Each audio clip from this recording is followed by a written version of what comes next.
Hello friends and welcome back to my channel. This is going to be a fun video. I'm sharing book reviews of things that I've read in the last 3 months. I did a 2023 book review video and so many of you said that you really enjoyed that, and so I thought as some just fun accountability I would share these quarterly for the year 2024. So these are all the books that I have read in the first quarter of the year. I read 13 books. My goal this year is to read 50 books. That includes nonfiction and fiction books. And so I am well on my way, just exactly a quarter of the way towards my goal and a quarter of the way through the year. So some of these books will not make this list ever again, but many of them were really good and I highly recommend them. Excited to share what I read. If you like these type of videos, give this one a thumbs up. And if you have any reviews of these books, share them down below for other friends that are checking out this video. And let me know what you are reading right now.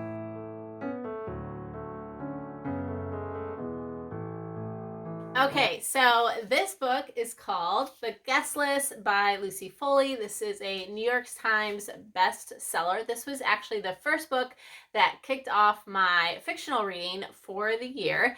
This is a murder mystery thriller based upon a group of people that go to an island for a wedding, and then a murder has taken place, and it's a mystery also thriller of who done it. And I did this one as part of a book club. In fact, 3 of the books that I read were part of a book club, and so it was fun to chat with others about their opinions on this book. I was totally thrown for a surprise at the end. I did not guess the murder at all, and I thought it was really, really good. It kind of does a back and forth between the characters, so if you don't like that, you may not like the style of writing, but it's like every person, I think it was around probably about 8 different characters, and it takes their point of view from like chapter to chapter to chapter, so it keeps going through the different characters. But I really like that, and I still felt like it was a fast-paced book, even though it did jump from character to character, and it got you involved in their personal perspective on who was murdered, and so you could keep the guesses going. So I gave this one, I think, a 4 out of 5 stars. So I would definitely read this one again. It was a really good read. All right, so the next one was called The Light Princess by George MacDonald. This was our first read aloud as a family in our morning time. And so this one I picked up because I saw that it was by George MacDonald, and we read his Princess and the Curdy and Princess and the Goblin last year or the year before, and I really liked him. I think he's an old writer, but he has a little bit of a sense of humor, which I think makes it enjoyable to do as a read aloud as an adult. And so I do like those choices. So this one was a really quick read. Also, ages 8 to 10 could read this by themselves, but I thought it was really funny. I thought it would be about a light princess, as in like, I don't know, star, fairy type light. But it's actually called The Light Princess because the princess was cursed and does not have any gravity. Gravity does not affect her, so she floats. And it's like a little fairy tale true love story and how she stops floating. I'm not going to spoil the ending, but it was pretty funny. I laughed a few times. And so if you're looking for some classic lit, I would recommend this. I'm sure we will reread it as my younger kids get older. So the next book is Around the World in 80 Days. This was our second read aloud as a family. We only got through 2 this spring, but I'm sure we'll get through more through the rest of the year. This one we also did as a book club with Grandma. We read this out loud in our morning time. It's so funny, Passport 2, and just the character development. It has good humor. It's a living book in the way that it walks you through like geography as he goes through crosses the world in 80 days. You get to experience the different cultures and elements to each country without it being like a textbook. So it's definitely a living book. Highly recommend this. This is actually a beautiful copy with like illustrations. And then, yeah, we did the book club. And so the kids got to just kind of share their favorite parts and do some fun activities with their cousins. And so This was a great read. Definitely one that can be revisited as a family. Next two I read were by Francine Rivers. This is her the first, wait, I think the first one is this one. Yeah, her mother's hope, and then the second one is the daughter's dream. So I picked these up at the thrift store for $1.25, and I love Francine Rivers, so I thought I'd give these a go. They were amazing, like 5 out of 5 stars. I think that these are more like, Francine Rivers has such a good way of like sharing the gospel and things that we can work on ourselves as Christian individuals in a story. So, you know, you almost could consider it a living book in that idea, where she's helping you grow your character within a tale. And this was about basically 4 generations of women and their struggles, the things they go through, you know, the elements and difficulties that come with harboring secrets, going through trauma, just the relationship struggles that we humans have as flawed humans. And within the first 100 pages of this book, I was bawling my eyes out. It really struck a chord in my spirit. Just relationships that I have had in my life, and but in a redeeming way, right? So I think these are great for your spiritual walk as a Christian woman, but also they do have some romance, and just Francine Rivers is such a great author. And so I would highly recommend reading these 2 books. So the next one was a bust. I will be donating this after this book. So we read this one for my book club that I'm a part of. You know, she was thinking J.K. Rowling. My sister, she runs the book club, she's a huge fan of Harry Potter. And so this is J.K. Rowling. It's an adult fiction book. And so I would rate it like R, but it was a bust. Like, I gave it a 2 out of 5 stars. The only thing that good about it is her quality of writing is fantastic. I felt, despite all the reviews online that give this like a 5-star and a New York Times bestseller, and it's all the reviews are incredible, I felt like I was reading a small town British soap opera.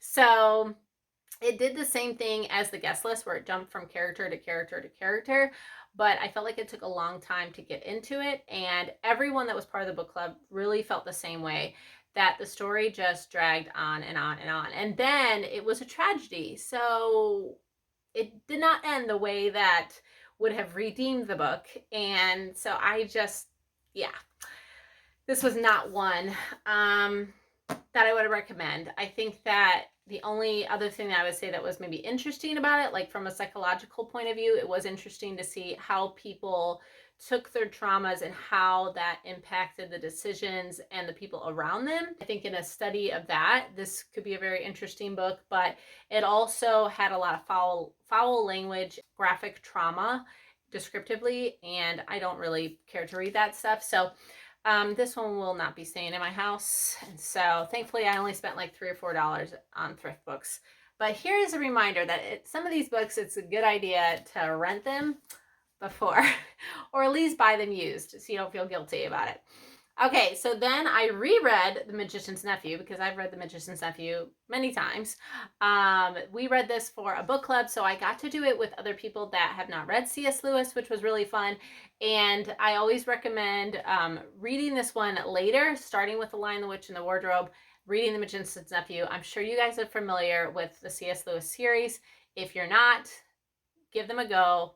Of course, 5 out of 5 stars. It's such a delightful book. It is a children's book, but it is so, so good. There's definitely some books that are on my list that I either loaned from a friend. I have a few more to share, but there's some books that I either loaned from a friend or I listened to on Audible, and so I'm going to share about those as well, and I'll just put a picture here of the book. So the first one I loaned from my sister-in-law, and that was called Mere Motherhood by Cindy Rollins. That was a nonfiction book, and it is by far a book that I need to purchase for myself. It is a homeschool mom redemptive story of Cindy Rollins' life.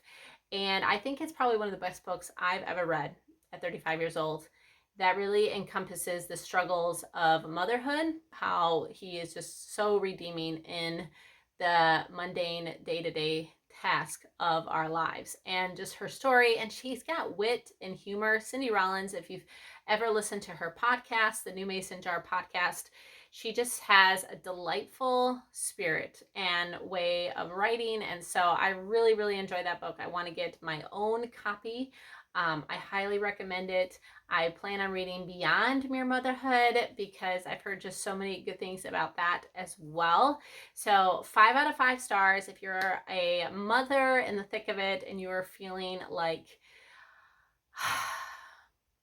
is this work the good thing? Or you're just struggling in your day-to-day tasks, then I would highly recommend grabbing this book and encouraging, get that encouragement into your spirit. So the next one is the Guernsey Potato Peel Pie Society, Literacy Potato Peel Pie Society. This one, it did take me a little while to get into the form of the writing because it is like letters written. It's just literally letters. There's no like dialogue. It's just letters back and forth.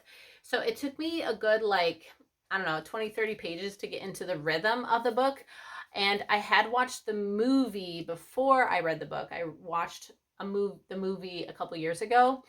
I actually thought the book is better, as always. But this was delightful. This was such a cute, cute story. 5 out of 5. Definitely read this book. I think you will enjoy it. You will find just pleasure in the simplicity and just the beautiful development of the characters. And it just has such a happy ending that is very satisfying. And yeah, so I really enjoyed this book. If you've read it, I would love to know what you thought of this one down below. But the next book, ding, I also loaned from a friend. She raved about it and she's like, you're gonna love this one, because it was right after we read The Guest List as a book club. So it's called The Silent Patient, and it did not disappoint. I read it in, I think, 2 nights. So it is a mystery, it is a thriller, but the ending was just like, totally like blew my mind. It was so bizarre that I need to reread it to see if I can see those underlying hints for the mystery. But this was really, really good. And I never heard of the author. I think this was kind of like one of those one-hit wonder books. It doesn't seem like it's a well-established author. This one was worth it. Definitely a great thriller, mystery, murder that's quick too. So I would recommend that. I think I gave it a 5 out of 5 because it was really engaging.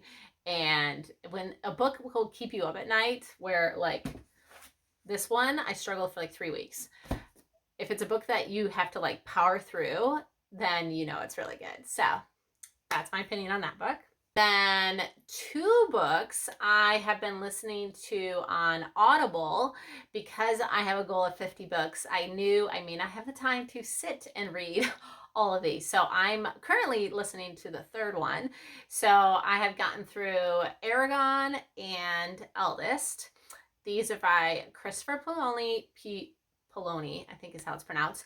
I actually read these when he first wrote them. I think he was like a 16-year-old homeschool boy, if I remember correctly, and they came out, we're probably the same age. I think they came out when I was in high school, and I read them in a book form at that time, so it makes me feel a little less guilty to listen to them on Audible, but they're really good. If you like fantasy and like elves and dwarves and dragons, and I really like that genre. I always have. And so they are, you know, not as descriptive as like Lord of the Rings or quite that level. So if the Lord of the Rings or the Hobbit overwhelm you and it's like too much, this is like a nice stepping ground into fantasy because they're a little more fast-paced and quick. You can definitely see his development as a writer from just the first book to the second book. And so I want to get through this series on Audible because he recently released a new one like 15 years later. So I don't want to read that until I've reviewed the original 4 series. So finished these 2 books, so good, and on the third one, listening to that on Audible. So the last book that I'm going to share with you is called The Lady's Mine. This is also by Francine Rivers. Can't get enough. So this was actually a birthday present from my sister last month. It was such a simple read. I read it in like 3 days. Also delightful. It was definitely a romance, but a romance based in like the mining west movement of the gold rush, and kind of like, you know, when cities would just belly up after a mine was finished being, you know, harvested. And so this is about a town and the people in it, and this girl who gets an inheritance, and she goes to this town, and of course there's a guy, and so it's really cute. But it also has good Christian themes and elements that I always feel just encouraged and also challenged in my walk whenever I read Francine Rivers. So this one did not disappoint in that way. So I gave it a 5 out of 5. I own it. I'll probably reread it in a few years. I have been getting the Francine River books because I do enjoy them enough that I feel like I will reread them eventually. So this was cute. Okay, so those are the 13 books that I read for the first quarter of the year. I'm so excited to read hopefully 13 more books the next 3 months, or maybe I'll even get to some more. Now, I have not a list that I am following of books to read this year. So please drop your 5-star recommendations for me down below so that I can either grab them or loan them from the library, or if you have a favorite Audible book, I really need that because I have like 37 more books to read. So let me know your recommendations down below.